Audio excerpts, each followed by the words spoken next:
You lived an entire life before the age of 3. You were born. You opened your eyes for the first time. You heard your mother's voice. You tasted food. You took your first steps. You said your first word, and you remember none of it. Not a single moment.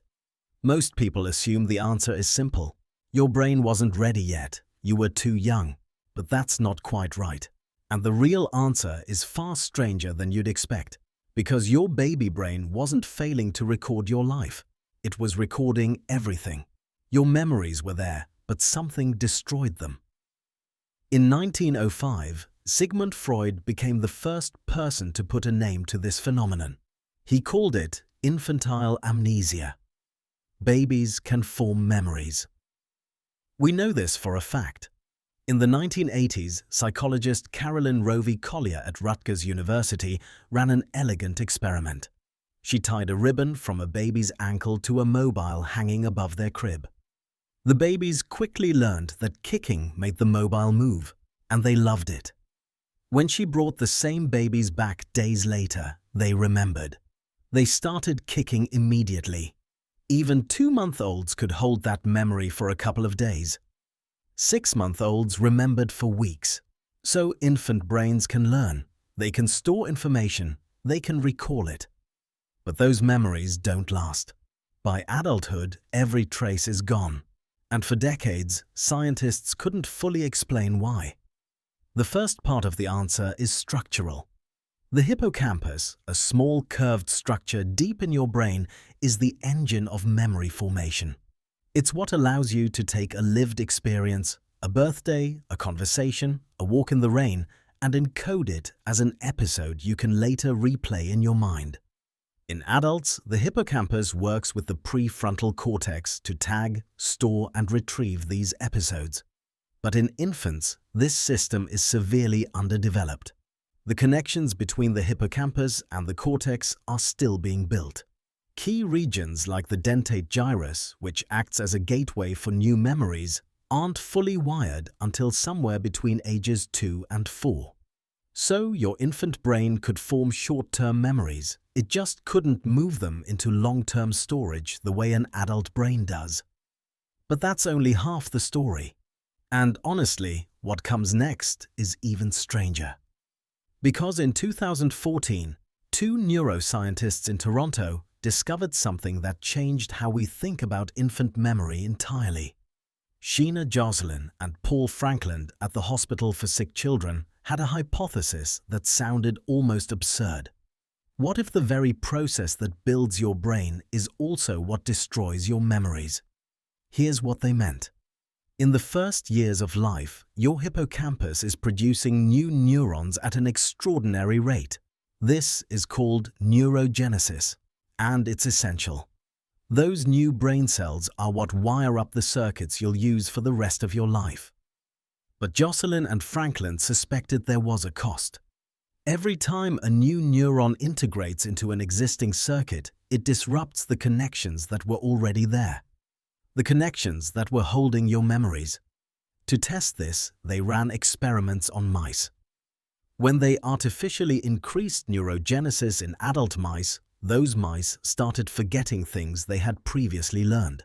And when they slowed neurogenesis in infant mice, those infant mice held onto their memories longer than normal. The results, published in the journal Science, pointed to a deeply counterintuitive conclusion. Your baby brain wasn't too weak to hold memories, it was too busy growing. The same explosion of new neurons that built your brain also overwrote the memories stored inside it. Your earliest experiences weren't lost because they were never saved. They were lost because your brain kept building new rooms and tearing down the old walls in the process. But there's another layer to this, and it might be the strangest part of all. To form what scientists call autobiographical memory, the kind of memory where you are the main character of an experience you can replay in your mind, you need something most people take for granted. You need a sense of self. You need to understand that you exist as a person, separate from the world around you, that things are happening to you. Developmental psychologists Mark Howe and Mary Courage argued in the late 1990s that this is a critical missing piece. Before roughly 18 to 24 months of age, infants don't recognize themselves as distinct individuals. The classic test for this is simple.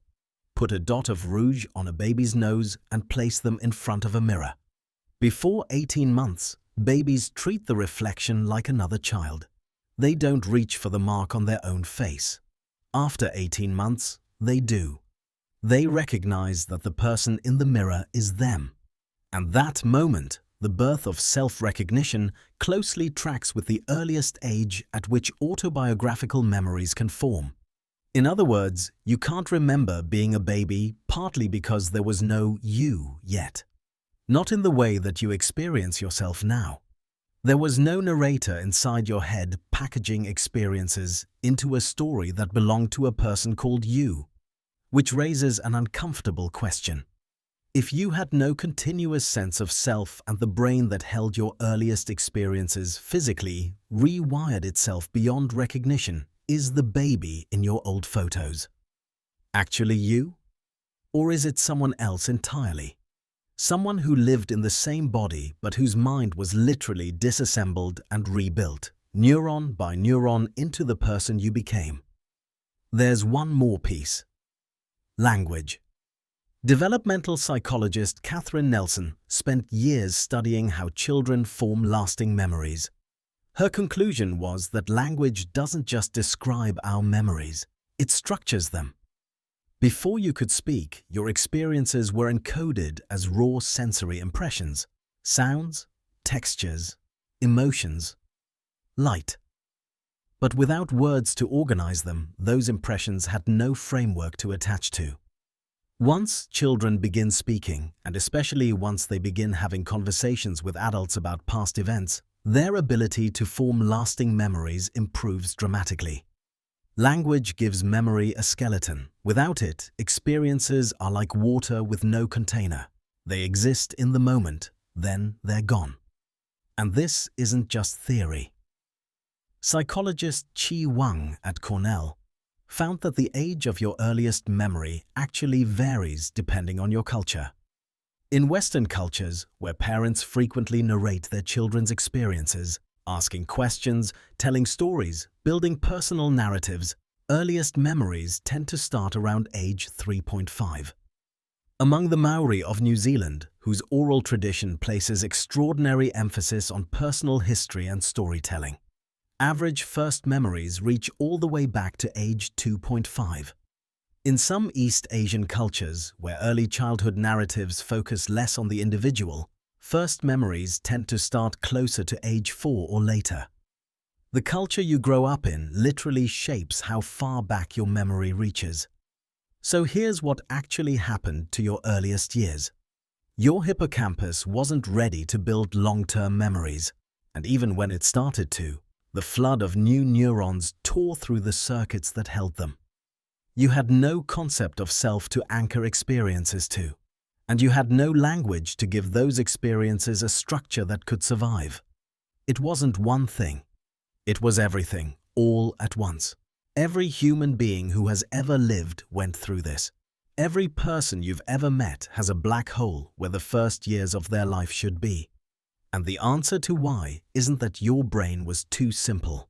It's that your brain was doing something far more important than remembering. It was becoming you. And that required quite literally destroying the person who came before.